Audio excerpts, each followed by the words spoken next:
Sitten ihan vaan... Tämä on nahkaklappi nimeltään.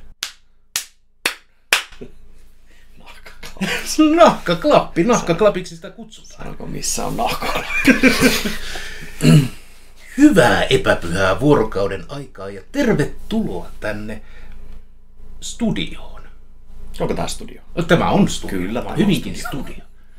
Minä olen Henri Perkeleen temppelistä ja minua suuresti kiinnostavat elokuvat, joissa paholainen näkyy. Kanssani on täällä Ville, joka tiettävästi on joskus... Mikrofoni heiluu. Vittu! Otetaanko tässä siihen? Kanssani täällä studiossa on Ville, joka tiettävästi joskus on nähnyt elokuvan.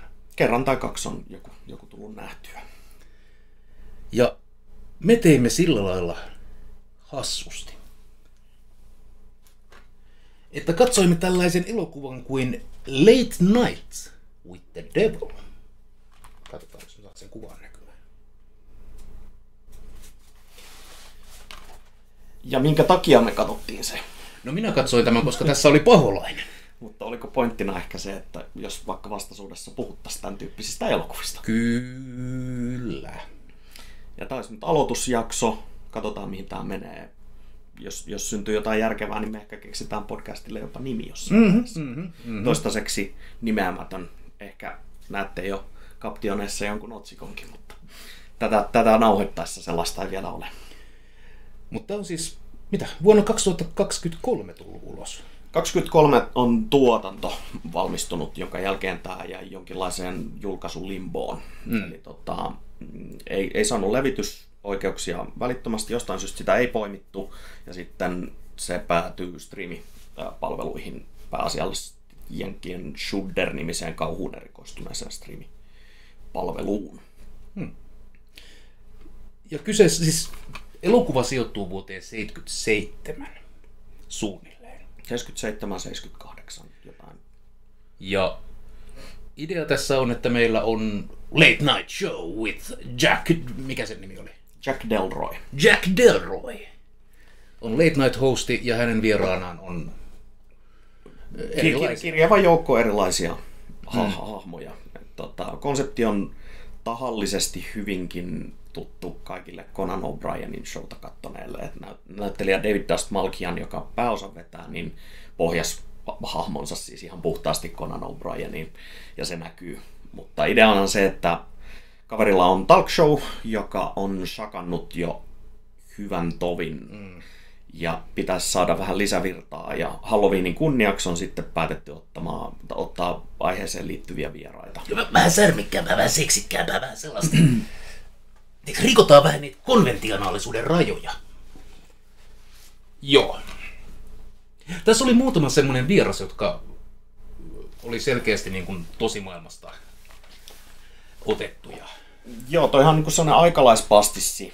Ja tässä vaiheessa muuten sitten hyvä mainita varmaan se, että me spoilataan ihan koko elokuva tämän keskustelun aikana. Että jos et ole nähnyt tätä, niin nyt tässä vaiheessa kipittäkää sinne ruudun ääreen katsomaan leffa ja palatkaa sen jälkeen, nimittäin tästä eteenpäin tulee sitten vahvasti spoilereita. Mutta tosissaan on niin aikalaispastissi, vahvasti just niitä 70-luvun hahmoja. Eli tässä on pääasiallisesti on niin 3 isompaa vierasta studiossa. Joo, kyllä. Itse asiassa 4, jos... 4, niin. Mutta Sean aloittaa suomalaisillekin hyvin tuttu Uri Geller-tyyppinen ajatustenlukija tai tämmöinen medio kylmälukua harrastava, siis ihan puhdas huijari. Kyllä. Joka lusikan taivuttelijaksikin voisi varmaan väittää. Mä kuulen, että henki on täällä. P-llä alkaa Paul Petterman. Paskanjauhantaa. Kyllä. Sitähän tämä oli. Joo, mutta siis hyvin klassinen tämmönen hustleri. Ja talk showlle tyypilliseen niin muotoon, niin näitä hahmoja on otettu sinne studioon järjestyksessä sitä tylsimmästä sinne mielenkiintoisimpaan. Ensin pehmitellään tällaisella selvällä ehkä tempulla. Studion tuotannonkin tiedossa on, että kaveri ei ehkä pelaa täydellä pakalla tai ole ihan rehellisillä aikeilla liikenteessä. Mutta seuraavaksi sinne kutsutaan paikalle Suomessakin vierailut. James Randi-kopio.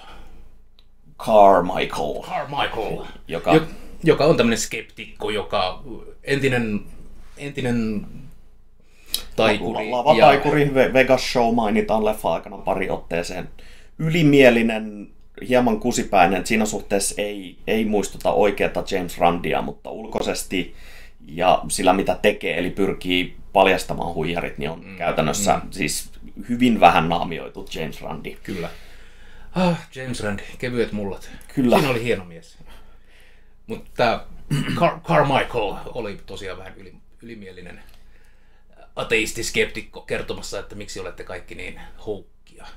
Joo, se on sullekin tässä leffa-aikana mainitsin, että elokuvan erikoisimpia ratkaisuja on se, että James Randista on tehty ikään kuin tämän leffan tietynlainen antagonisti.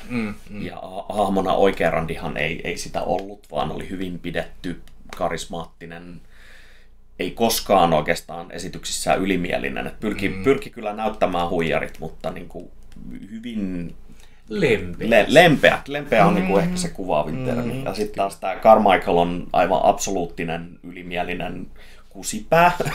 No to be fair, sitä ennen siellä oli vieraana tämmöinen hustleri, joka on kaikessa mielessä hyvin epämoraalinen ammatti.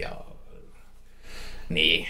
Ja sitten tietty illan päätähtenä on hämmentävästä, satanallisesta, mahdollisesti seksikultista pelastunut nuori tyttö, jonka sisällä elää kenties jonkinlainen demoni. Kyllä.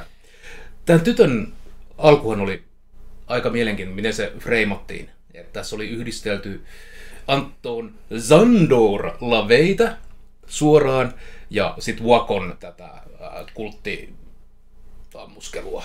Joo, ja sekin on taas sellainen erikoinen ratkaisu, että siinä missä Anton Zandor Lavey vaikutti 60-70-luvulla. 60-luvulta eteenpäin. Joo, ja aina mihin saakka?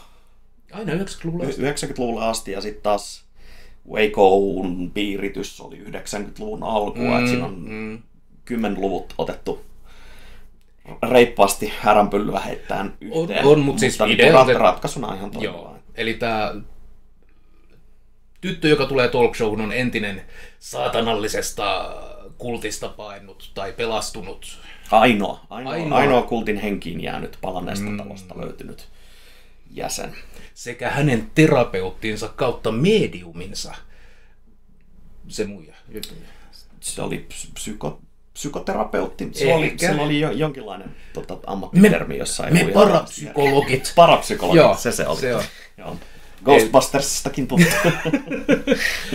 Kyllä, mutta tässä oli myös, tässä parapsykologimuijassa oli mun mielestä kiinnostavia yhtymäkohtia tuohon Michelle Remembersiin ja näihin repressed muistoihin ja koko tähän 70-80-luvun saatanapaniikissa tapahtuneeseen satanic ritual abuse-hommaan. Eli monia sellaisia teemoja, jotka oli tuttuja ja tunnistettavia.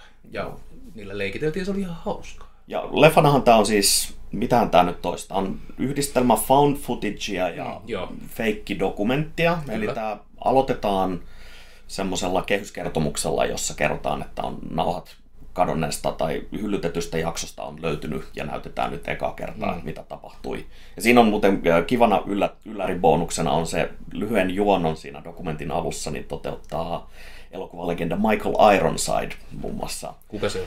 Starship Troopersista ja ties mistä kaikista tuttu. Ja pelaajille varsinkin Splinter Cell päähenkilö Sam Fisherin ääninäyttelijänä hyvinkin tuttu. Mutta hyvin tämmöinen samettiääninen, raspikurkkuinen herrasmies.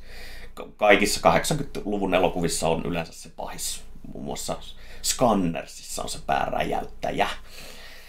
Okei. Mutta se kehystetään ja sen jälkeen näytetään editoimaton masternauha tästä talk show-jaksosta. Mikä on vähän outo, koska se oli editoitu. Joo, ja siis se on se sama ongelma, joka näissä niin kuin found footage-elokuvissa on aina, että jos sä lähdet sitä yhtään kattoo kriittisellä silmällä, niin se ei kestä oikeastaan ollenkaan sitä totuuspohjaa. Että tässä on pikkasen sellaista suspension of disbelief, että okei, lisätty musiikkia, takana kuvattu kohtaukset ja leikkaukset on valmiit, vaikka se on masternauha. Eli se ei niinku, siinä suhteessa ei se yritä olla erityisen realistinen. Mutta se ratkaisu toimii, ja mä en tiedä mikä siinä on, mutta aina nämä tämän genren leffat asettaa mun pään jotenkin semmoisen, mun on helpompi uskoa se, mitä se tapahtuu, koska se niinku dokumentti siellä taustalla jotenkin. Että se aikoinaan tosi tapahtumiin. Genren ensimmäinen niinku tunnetuin teos, tietty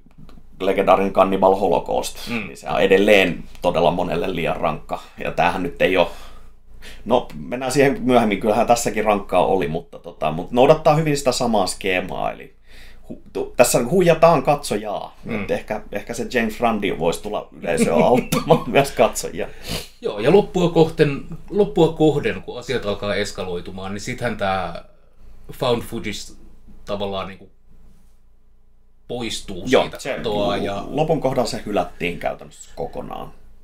Mitä mieltä sä olit leffan kestosta? Tämä oli tasan, melkein tarkalleen 1,5 tuntia. Ai jaa. Jossain vaiheessa mulla oli silleen, että nyt tempo hidastuu. Että nyt vähän. Tässä on rakenteellisesti elokuvana aika erikoinen niin kuin meno siinä suhteessa, että se alkaa vahvasti. Siinä vihjataan hyvin alussa jo siihen, että kaikki ei ole miltä näyttää. Sen jälkeen näytetään parikin juttua, jotka on täysin out of this world niin sanotusti. Ja sitten paljastetaan, että se onkin mahdollisesti kaikki siitä on myös huijausta. Eli siinä tulee kohtaus, jossa tämä Randi-hahmo hypnotisoi yleisön. Mukaan lukien katsojat. Meidät! Sen jälkeen tapahtuu sitten ne kaikkein hurjimmat jutut. Ja se tavallaan jättää sen pienen aukon sinne, että mitä ruudulla tapahtuu, niin ei välttämättä tapahdu, vaikka ihan lopussa sitten kerrotaan käytännössä suoraan, että okei, tämä tapahtui sitten kuitenkin. Mutta se ei noudata semmoista normaalia 3 näytöksen struktuuria. Ei. Mikä on toisaalta tuo TV niin puitteena luo sen niin mahdollisuuden, että se voi olla, että jos toi tavallinen narratiivinen elokuva, niin se ei toimisi näin ihan hirveän hyvin. Mutta tässä se mun mielestä toimi erinomaisesti. Ja 1,5 tunnin kesto, henkilökohtainen mielipide, että yli 2 tunnin ei elokuva saisi ihan hirveästi mennä. Ei. Ilman, että se pitää olla tosi perusteltua. Ja tämmöisen niin kuin halpis kauhun, niin se 1,5 tuntia alkaa olla semmoinen aika niin kuin semmoinen sweet spot. On. Meillä oli kaikki ne money shotit, mitä me haluttiin, sille erikoistehosteet ja korea ja kauhua, ja sitten se loppui ja sitten se tarina oli siinä. Et ei se, tämä ei ole niin korkeakulttuuria, että olisi mitään niin kuin 3 tunnin Cinematic Universea kannattanut lähteä rakentamaankaan. Ja ei korkeakulttuuri, mutta sinänsä jännä, että tämä niinku tavallaan sivuaa korkeakulttuuria. Että tässä tavallaan mennään parissakin otteesta semmoiseen hyvin niinku sfääriseen, melkein niinku goottilaisromanttisen kauhuun. Että siellä vihjataan taustalla vaikka mitä ja nojataan konventioihin, oikeisiin tapahtumiin ja muuhun. Mutta sitten tämä pysyy semmoisena aitona juustona. Et viimeistään siinä vaiheessa, kun tämä tyttö, jonka mahdollisesti on riivannut Abraxas-niminen pahuus tai demoni, niin se rupeaa leijumaan tuolilla ja heittämään perusmanauselokuva lainejaan, niin tämä hoitaja tai tämä nainen June rupesi lausumaan latinaa. Ja se ääntämys, millä tuli Vado Retro Satana muun muassa, niin se on niin tökerö, että se pitää sen kielen poskessa. Ei voi olla mitenkään kyse siitä, että näyttelijä vahingossa lausuisi sen niin päin helvettiä tai niin amerikkalaisittain. Että se niinku on koko ajan pidetty se fokus kuitenkin siinä, että on viihdettä. Joo, kyllä. Ja se toimii sellaisenaan. Niinku... Joo, oli. Mitä pidit goresta? No siis, mä en odottanut ihan hirveästi, että tässä leffassa olisi gorea. Kun mä lähdin itse tätä katsomaan, mä ajattelin, että tämä olisi puhtaasti semmoinen niin kuin jakso televisiota, jossa mahdollisesti näkyy joku levitaatio tai joku vastaava. Ja sitten tosissaan aika alussa pohjustetaan se, että mahdollisesti tuleman pitää aika rankkojakin kohtauksia. Eli tämä kylmä lukija huijari Medio niin alkaa hillittömästi oksentamaan. Upea kohtaus, jossa Uri Geller tai Kristu alkaa kanavoimaan henkiä ja sitten sellaista projektiilivomitointia ja mustaa möniä ja Joo. Se niinku tavallaan sit kuitenkin loi sen pohjaa, että hetkonen, että ehkä tässä voikin tapahtua jotain kauheampaa. Et televisiossahan ei saa näyttää mitään, 70-luvulla varsinkaan ole saanut. Okei, tää on hyllytetty jakso ja nyt me nähdään tää, eli ehkä tässä voikin tulla jotain. Se, mistä mä pidin, oli, että siinä vaiheessa, kun asiat alkaa menee päin vittua, niin sitten tulee heti tuottaja silleen, no niin, ja sitten mennään. Vähän puuteria naamaa. Vähän mainoksia ja puuteria naamaa. Ja... Pitää myydä makkaraa. Kyllä. Haluatko juoda jotain? Vettä mahdollisesti. No sitä meiltä ei löydy, mutta katsotaan. Mutta sitten kun sitä gorea alkaa tulee, eli siis viimeisen noin vartin aikana tässä leffassa vedetään nupit niinku reippaasti sinne kaakkoon, että niinku yli 11. Et ensin tulee kohtaus, jossa tämä studion bändin kapellimestari tai tämmöinen niinku koomikkopartneri tälle juontajalle niin hypnotisoidaan ja se saa hallusinaatioita madoista, jotka menee sen ihon alla. Ja siinä vaiheessa niin sun ilme oli aika korvaamaton, kun tajusit, että nyt mennään syvämpään. Okei. Mä dikkaan käytännön tehosteista. Se on niinku ihan, mä oon kasvanut siinä 80-90-luvun gore-hommassa. Ja se, että ruudulle tuodaan ihan oikeasti märkää lateksia, joka liukkuu näin, niin siitä mä dikkaan. Joo. Ja siis tosissaan tässä on piirun verran muutama CGI-kohtaus. Tosi mä en ole ihan varma, että oliko CGI vai rotoskooppitekniikkaa. Ehkä siellä on niitä sähköefektejä, jotka meni. Joo, sähköt oli ja sitten se oksentaminen oli... Se oli aika kömpelö-efekti. Joo. Mutta siinä vaiheessa, kun meillä on näyttelijä, joka repii lateksi vatsansa auki ja sieltä tulee lateksimatoja ja... Se oli ihanaa, siitä mä dikkasin.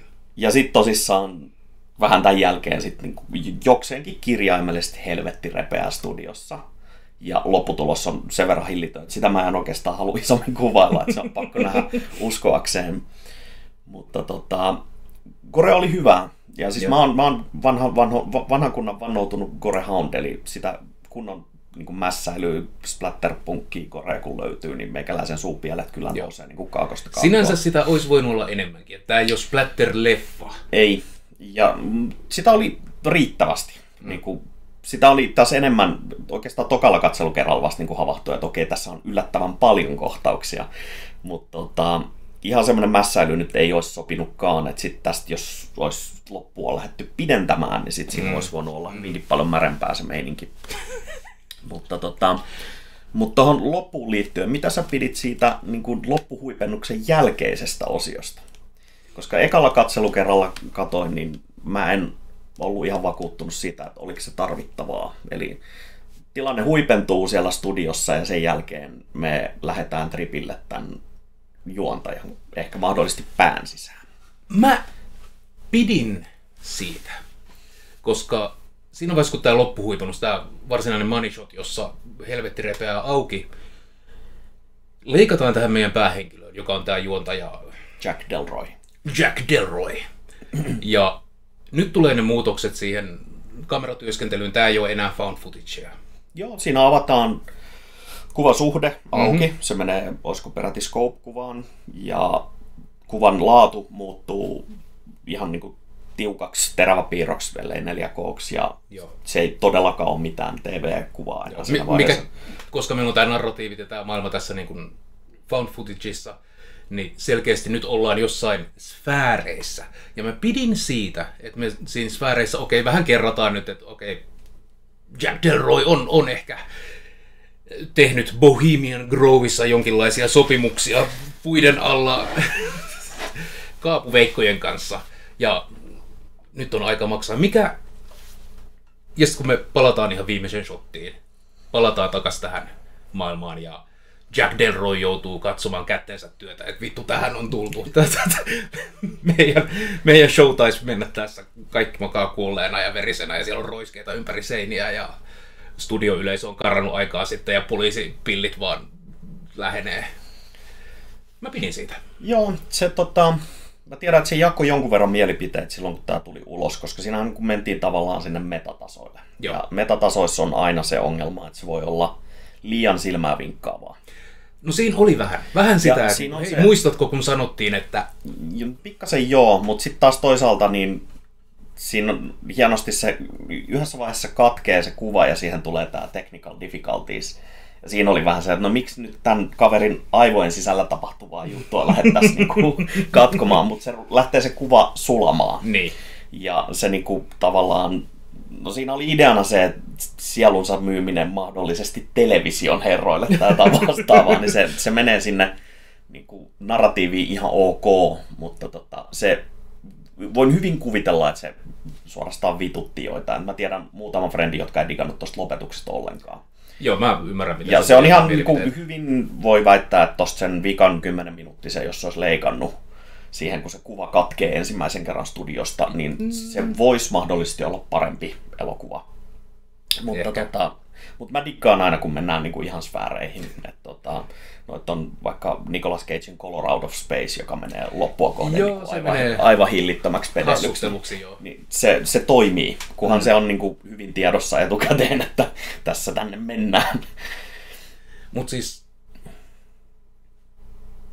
tarinanahan tää on, no ensinnäkin tää on semmonen fanituotos. Kaikille kauhuleffoilla siellä on niinku Exorcistit ihan selkeä. No, Manaja on se niinku selkein. Amityville Horror ja kaikki niinku mainitaan nimeltä. Ja Ed ja Lorraine Warrenhan mainittiin nimeltä kanssa. Kuuluisat nuijarit. Mutta ne on, niinku esikuvat on Framilla, että sitä ei niinku naamioida. Tässä ei niinku ehkä ihan hirveästi ole omaa muuta kuin ne puitteet. Joo, että se saattaa olla yksi semmoinen, mikä vie katsojaa pois, mikä saattoi mua vähän vetästä pois, kun tää nuori tyttö paljastaa demonisen puolensa ja pam, yhtäkkiä se näyttää manaajassa olevalta siltä Reaganilta. Joo. Niin se oli silleen niinku, että meneekö tää nyt niinku liian höpöttelyksi? Onko tää liian hassuttelua? Mut sit asiat alkoi etenee ja se... Joo, ja se menee sitten niinku omaan suuntaan. Se niinku, tavallaan aina ajoittain kääntyy vähän niinku kameraan ja vinkkaa silmää. Kyllä. Mutta tarinallisesti, meillä on tekijät, jotka on tekemässä juustoa, viihdettä, jotka dikkaa vanhoista kauhuleffoista.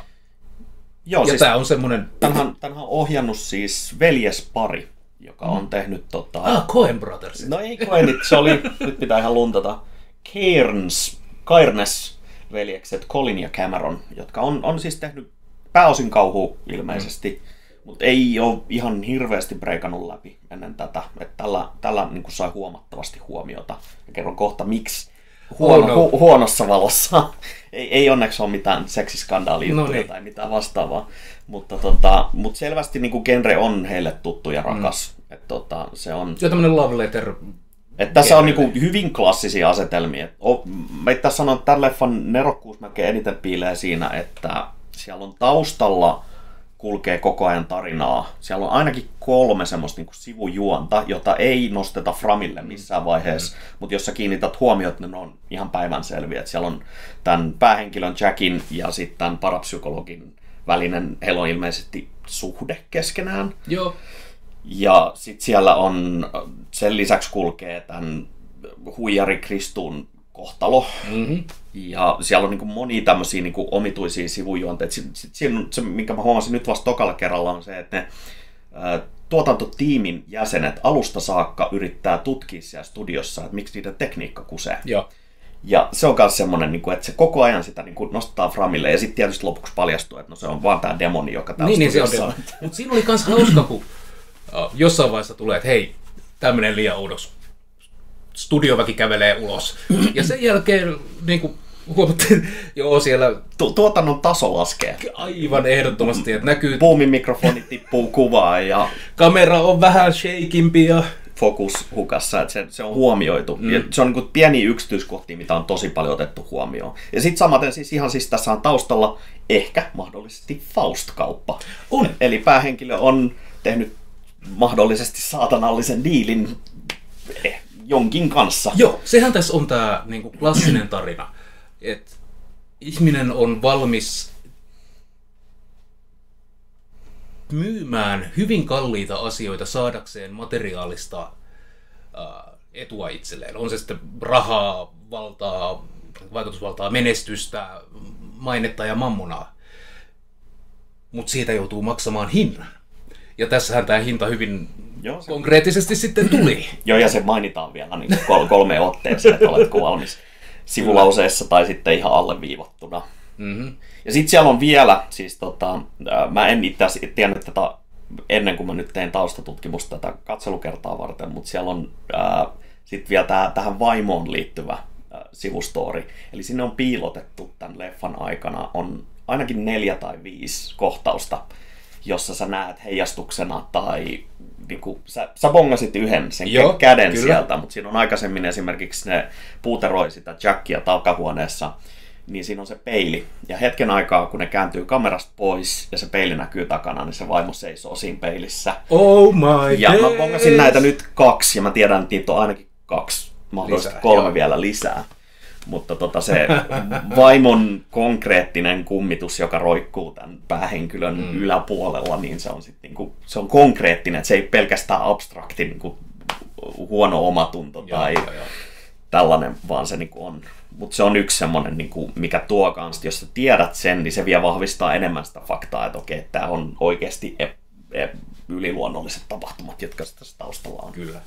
Okei, mutta miksi tämä joutui siihen tuotantohelvettiin, limboon? No, tuotantohelvettiin ei sinänsä, että nykyään leffoja tehdään helvetilliset määrät, että hyviäkin leffoja voidaan makuuttaa tosi pitkiä aikoja ilman levitystiiliä, mutta siis tämä sai levitystiilin ja tämä on TV-ohjelma, niin tässä tulee mainoskatkoja. Ja mä en tiedä, kiinnitätkö huomiota ollenkaan niihin välikortteihin. Eli joo, huomasitko niissä jotain omituista? Aina välillä. No, mitä? No ei, kerro. Siellä oli pöllön kuvaa, kissaa ja urankoa. No, leffa tuli ulos, jengi huomasi ne ja rupesi laskemaan sormia muun muassa.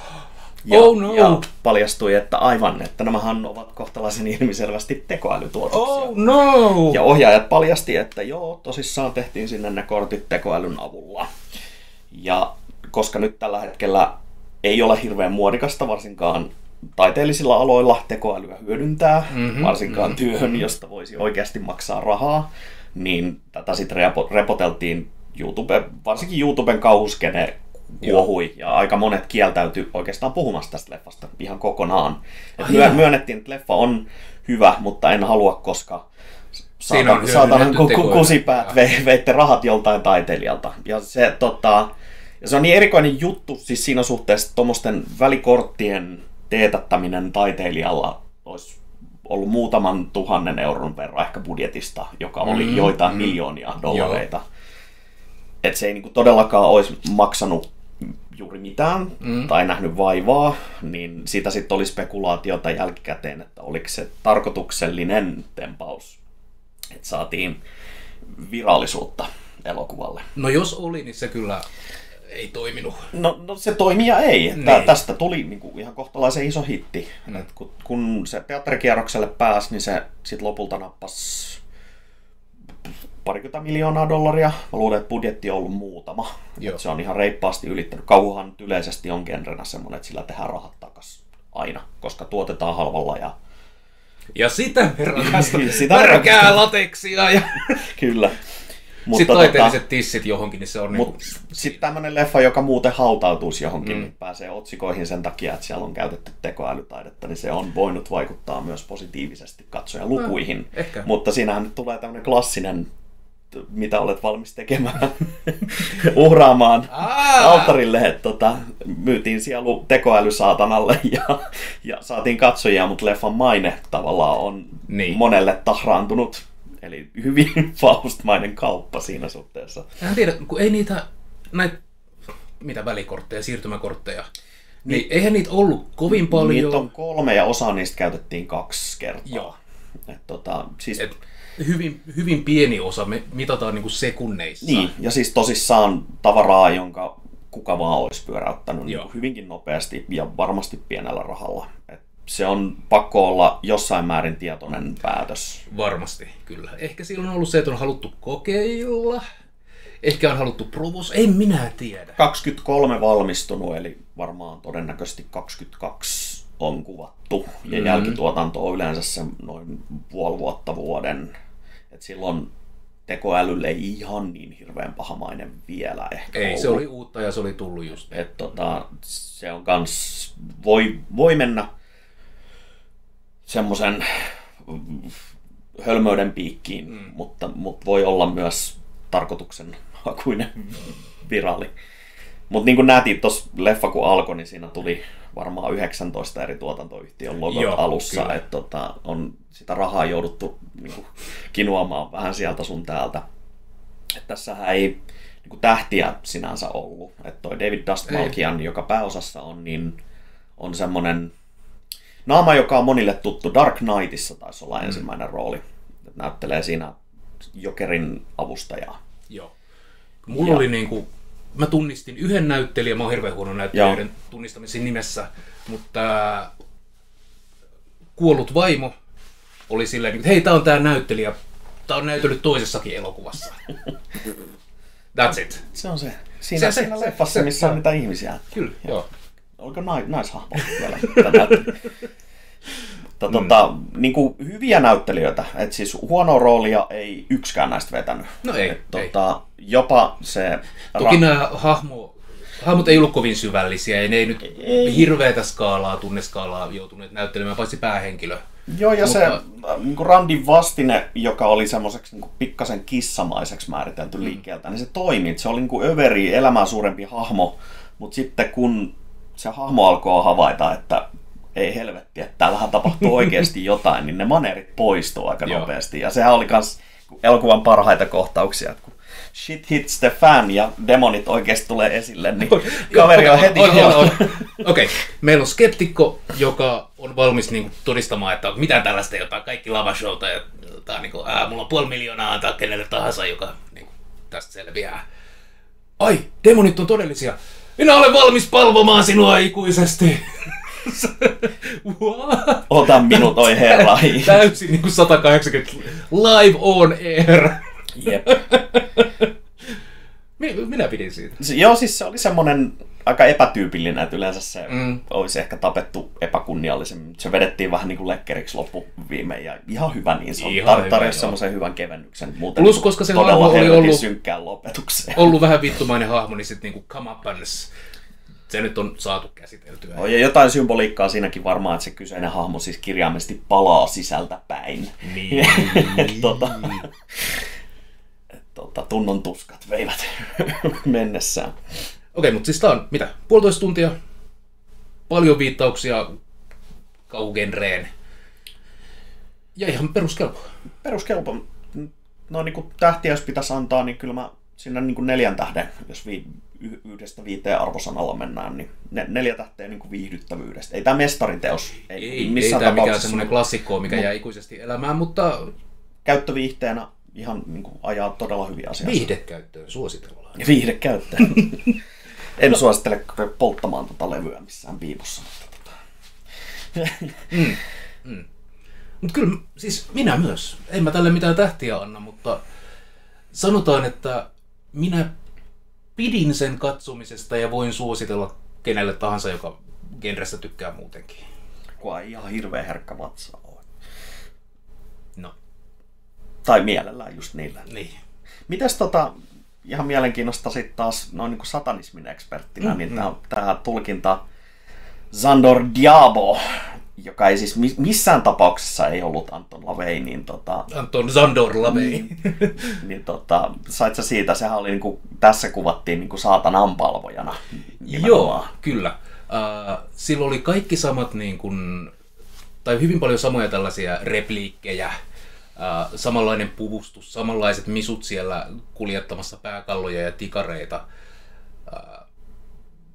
Se oli niin selkeä tunnistettava, että kyllä tästä on kyse, mutta se ei vastannut sitä todellisuutta, koska LaVey ei koskaan polttanut koko kulttiaan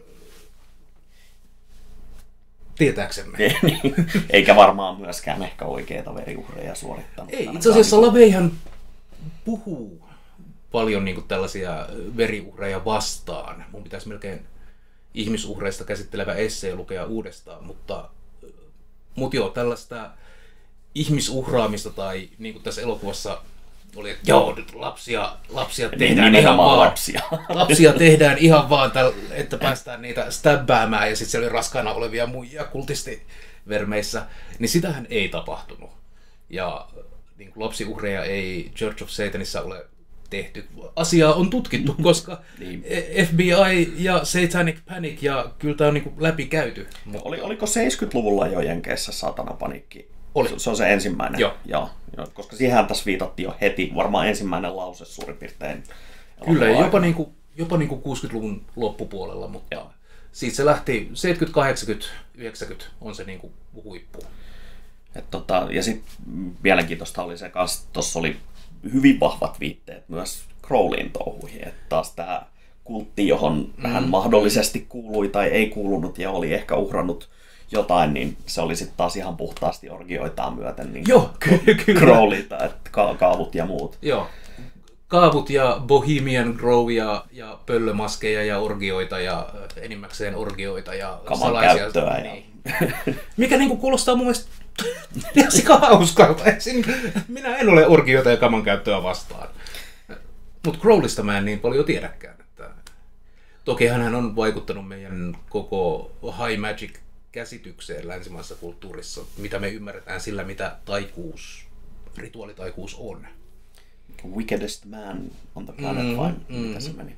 Mutta se siis sinänsä niinku tavallaan sai mut pohtimaan sitä, että kuinka paljon tekijät on oikeasti ollut perillä satanismin, saatanan palvonnan eroista, että onko tämä tarkoituksella vedetty lekkeriksi, että mä luulen, että on tarkoituksella. Anton on kanssa niin kuin saatanan palvoja, niin kuin Crowley, vai oliko siinä niin kuin ihan tämä klassinen väärin ymmärrys? Mä luulen, että tässä on ihan tietoisesti vedetty sitä niin kuin, minkälainen kuva meillä on populaarikulttuurista salaisiin niin kuin salaliittoihin ja kultteihin ja muuhun.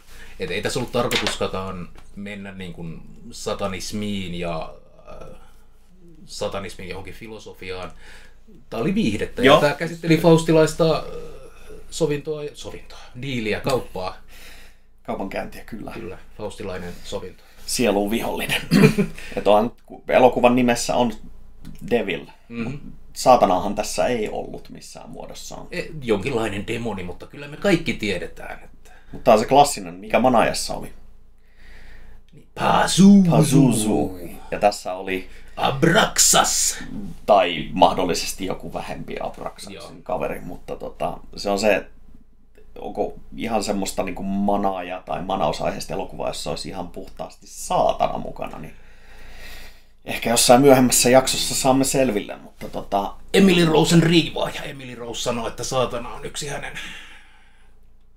Mutta siellä on myös 5 muuta. Joo, ja tässä Manaaja 3 saattaa hyvinkin olla, joka itse asiassa sen elokuvasarjan paras osa. No se ei kyllä paljon vaadi. Mutta siis se on oikeasti mestariteos. Jos et ole nähnyt, niin mä luulen, että me otetaan se listalle. Okay. Sillä ei ole siis juurikaan tekemistä 2 muun kanssa. Jos sinua kiinnostaa tällainen elokuvista höpöttely ja nautit kauhuelokuvista tai muuten vain pirullisista teemoista, niin tervetuloa tähän ensimmäiseen jaksoon nimeltä Redacted. Kaljut miehet puhuvat parroistaan. Kyllä. Kieltämätön homoseksuaalinen alavire. Kyllä se on hyvä säilyttää. Kiitoksia. Nahkaklappi.